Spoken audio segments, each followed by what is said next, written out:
एक दूसरे के बीच में आए थे, क्योंकि गरीब परिवार अगर कथा कराना चाहता है तो आजकल के बड़े बड़े कथावाचक लोग हैं, वो तो उनका बजट भी बहुत बड़ा होता है, कोई स्वीकार नहीं कर सकता है। न जाने कितना बजट होता है उनका, इसलिए वो गरीब परिवार एक गरीब कथावाचक को बुला रहे थे। लेकिन उनके साथ व्यवहार क्या हुआ है, और ये ऐसा व्यवहार हुआ है जो हम लोग कभी भूल नहीं सकते। और मैं इस मौके पर आपसे कहना चाहता हूं, सावधान रहना। ये समाज में इनके लोग ऐसे बैठे हुए हैं जो समय समय पर हमें और आपको अपमानित करते हैं। अभी हाल ही में जो हुआ वो हम और आप लोग कभी सोच नहीं सकते, कल्पना नहीं कर सकते। जो लोग विकसित भारत का सपना दिखाते हो, जो लोग ये कहते हो कि दुनिया में हम विश्व गुरु बन जाएंगे, जो लोग हमें आपको झूठे आंकड़े दिखा करके ये कहते हैं कि हमारी अर्थव्यवस्था दुनिया में तीसरे नंबर पर पहुंच गई है, तो सोचो उनके लोग हमारे आपके पीढ़ी परिवार के लोगों के साथ कैसा व्यवहार कर रहे हैं। शायद ये व्यवहार आज के समय पर कोई स्वीकार नहीं कर सकता है।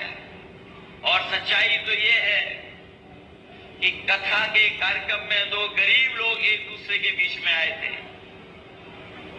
क्योंकि गरीब परिवार अगर कथा कराना चाहता है तो आजकल के बड़े बड़े कथावाचक लोग हैं, वो तो उनका बजट भी बहुत बड़ा होता है, कोई स्वीकार नहीं कर सकता है।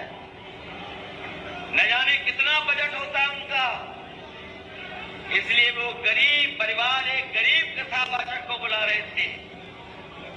लेकिन उनके साथ व्यवहार क्या हुआ है, और ये ऐसा व्यवहार हुआ है जो हम लोग कभी भूल नहीं सकते। इसीलिए समय समय पर हम लोग जगाते हैं आप लोगों को और समझाते हैं कि ये भारतीय जनता पार्टी के लोग संविधान से नहीं चलना चाहते हैं, इनका रास्ता कोई और है। वो रास्ता है जो कभी कोई एक मनु महाराज आए थे जिन्होंने गड़बड़ किया था, उसी रास्ते पे चलना चाहते हैं।